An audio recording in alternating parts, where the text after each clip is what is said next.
A'udhu billahi minash shaitani rajim. Bismillahirrahmanirrahim.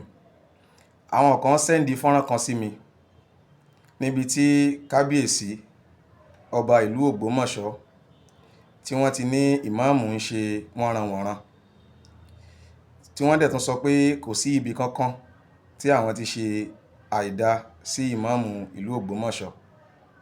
Wọ́n láwọn fẹ́ kí n bá wọn sọ̀rọ̀ lórí ẹ̀ gẹ́gẹ́ bí orúkọ mi, akọ́ni bí a ṣe ń ronú. Mo wá sọ fún wọn pé kò sí èsì kankan tí mo fẹ́ fọ̀ lórí ẹ̀.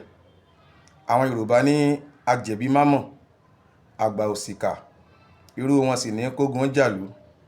Wọ́n tún ní bí ọmọdé bá ń ṣe bí ọmọdé, níṣẹ́ ló yẹ kí àgbàlagbà ó máa ṣe bí àgbàlagbà. Àwọn Yorùbá tún ní bí a bá ń jẹ èkuru kọ́tán, kò dá ká tún máa gbọ́nwọ́ rẹ̀ sínú àwo. Wọ́n ní téèyàn bá ń gbọ́nwọ́ rẹ̀ sínú àwo, ìtumọ̀ ẹ̀ ní wípé èèyàn ò mature, èèyàn ò dẹ̀ sí fún àlàáfíà. Wọ́n wá fẹ́ fi àkókò yìí rọ̀ bàbá wa, the Grand Chief Imam of Ògbómọ̀ṣọ́ land. Bàbá, ẹ dákun torí tọlọ́hun, ẹ má fèsì lórí fọ́nrán náà, ẹ máa bá dáwà àti yín lọ.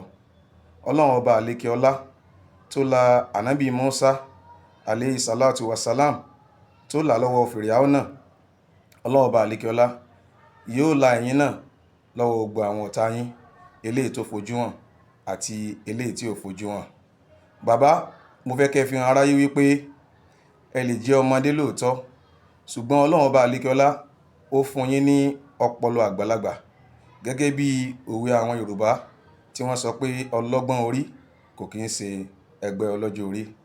Ọlọ́run ọba àlékè ọlá yóò máa bá wa fi ìṣọ́ rẹ̀ tó nípọn, yóò máa bá wa fi ṣọ́ bàbá wa, the Grand Chief Imam of Ògbómọ̀ṣọ́ land, yóò dẹ̀ fi máa ṣọ́ àwa tá ń tẹ̀lé wọn náà. La hawla wala quwwata illa billah.